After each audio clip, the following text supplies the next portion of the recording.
せーの、ほらこんにちは、キリンです。あまやです。スペインに今日はキリンがスペインに行った時にびっくりしたことをいろいろ説明してくれます。いきましょう。じゃあ1つ目、夜ご飯を食べる時間がめちゃめちゃ遅い。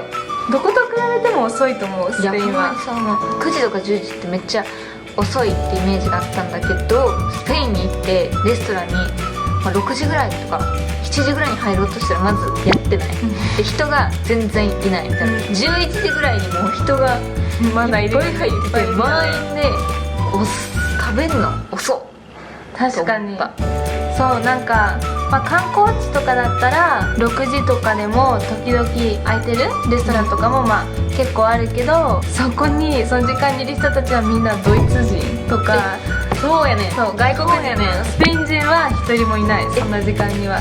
いるとしたら遅めの昼ご飯食べてコーヒー飲みながら何時間も喋ってて残ってるって感じで、夜ご飯食べてる人はもういない。そう、うち初めて行ったヨーロッパがドイツ。そうなんだ、でもドイツって逆に6時で店全部閉まる。そう早いよね。私も一回行ってびっくりした。そうだね、それと比べたらね、それと比べてすっごいびっくりしたね。なんかよく日本では、ヨーロッパ全体的一緒な感じだと思われるけど、その中でも全然ね、国とかによって全然違うよね、し、夜ご飯遅いからその子供もう夜11時12時ぐらいまで外で遊んでたり、親と一緒にいたりして、そう、日本ではダメなんだよ。ダメなの？遊んだりしてて、なんか変な感じで見られる。いやだって12時は遅いでしょと思った。確かに。でも冬と夏によって変わるんだけど、夏は9時とかまだ明るいのね。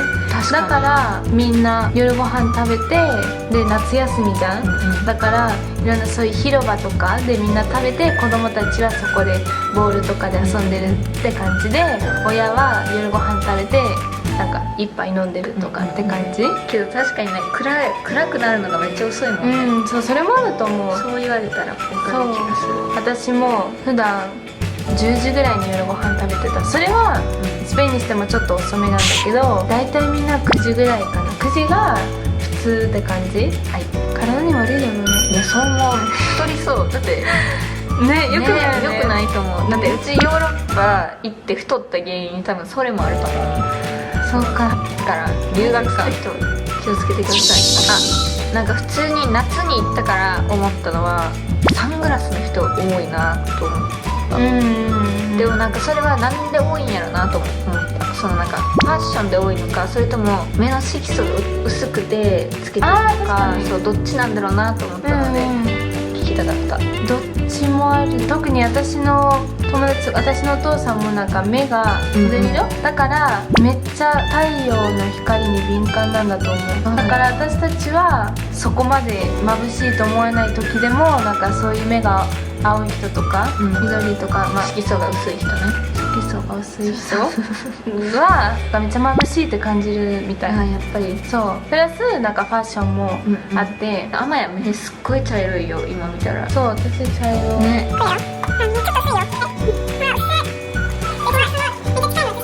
薄いとこの黒いのがめっちゃ開いたり小さくなったりなのがめっちゃ見えるんだよ。面白い。今度見てみようと。次はテラスのついてるお店が多い。そしてテラスにめっちゃ人が多い。もうテラス最高なんだよ本当に。だって日本テラスの席とかないよね。であっても悲しくない？なんかドームの前とかみたいな。そう悲しいよね。そう、それもびっくりしたんだけど、あまやがびっくりした。私がびっくりしたんだけど、日本に広場ない。ないよ。スペインのなんか公園しかない。そう、スペインのなんかその街の形としては、このブロックとかあって必ず広場があって、その広場に教会があるって感じだよね。でその広場の横の周りにお店があって、そうテラスがあるって感じで、その中で子供たちが遊んでるっていうイメージ。だからそう日本では広場があんまりないから、そうなのかな。だからスペースが普通にないのかな。確かにスペースないしね。てか外で食べないよね、あんまりご飯。確かに。あと天気もあると思う。なんかスペインの夏ってそんなにムシムシしてないから、こうやってテラスでどうやっていうの、パラソル。そうパラソルがあって影になると結構涼しくて気持ちいいのね、多分日本は蒸し暑いから。してるから。あ、でもはい、一つある。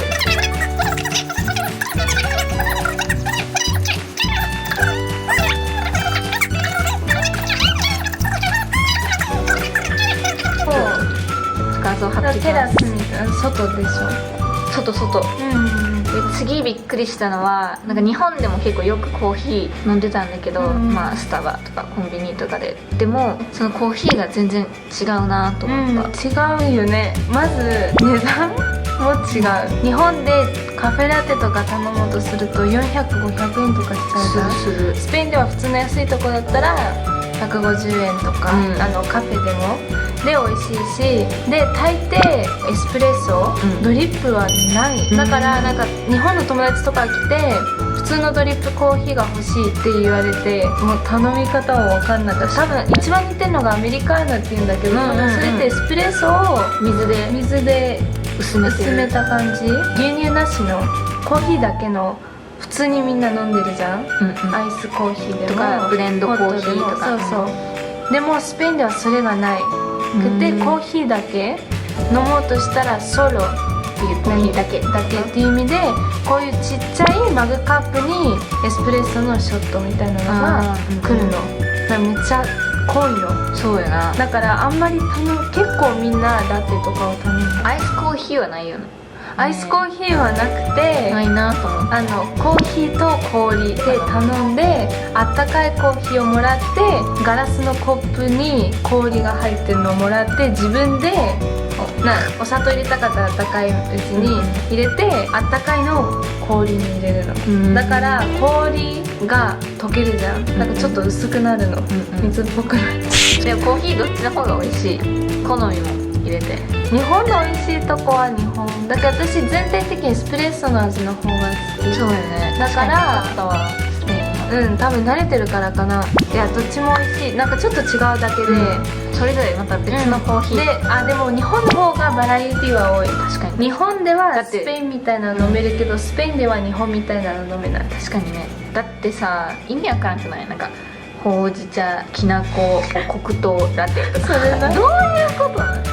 でもイタリアとも違うなと思った。スペインはなんかイタリア人はもうみんな大体エスプレッソだけ、そのままカフェマキアートとかやから、みんなその座ってこうゆっくりコーヒー飲んでおしゃべりとかしない。もうカウンターがあって、カウンターでカフェ頼んで飲んで行くみたいな、まあエスプレッソって多分イタリア語で早いっていう意味だからね、そうやって一瞬で飲むものだったんだろうね。でもそういうのもスペインにはなかったから、結構同じイメージ、ヨーロッパ、ラテン系、しかもイタリアとスペイン一緒って思ったけど、やっぱコーヒーの文化でも全然違ったから、そう、スペインでは本当にもうダラダラして飲むものだから本当に何時間も、そうなんや。それは全然違うなと思って。そうで次びっくりしたのは、電車の中がうるさい。それななんか電車の中で、まずみんな結構喋ってるし、電話でも喋ってるし、でもそれだけじゃなくて結構音楽を演奏してる人、こうバイオリン演奏しながら歩いてきたりスピーカーを持って歩いてたり、ほんまにびっくりした。時々ガチの人が来るけど、普段はちょっとお金をもらうためになんかちょっとできる楽器を木に弾いて、なんか帽子を持ってみんな回るって感じで、スペインの人はお金払う人は払ってる。普段は私でも友達でも入ったら、またかって感じ、無視するって思っちゃう。そういう時どうしたらいいかちょっと分かんない。もう携帯を見るだけそう払う義務はないから、払いたかったらそういう時払ってもいいけど、別に絶対払わなきゃいけないもんじゃないから、そうそんなにビビらずに。そうで、全然違うのは多分一人も寝てる人いないよね、スペインの電車には。逆に寝てると笑っちゃう。多分うるさいから寝れない。スリーもいるしね。危な気をつけなきゃ。うち本当に学校さ6年間、中高ずっと電車通学1時間ぐらいしてんけど、毎回寝てた。ほんまにすごい天才的に自分の息で目覚めてた。ほんまに絶対。でもそうだよね、日本毎人日寝てた。そんな感じです。はい、今日は私がスペインに行ってびっくりしたことをみんなにシェアしました。みんなももしスペインに行ってびっくりしたことがあればコメントしてください。はい、Pues hoy hasta aquí. Adiós.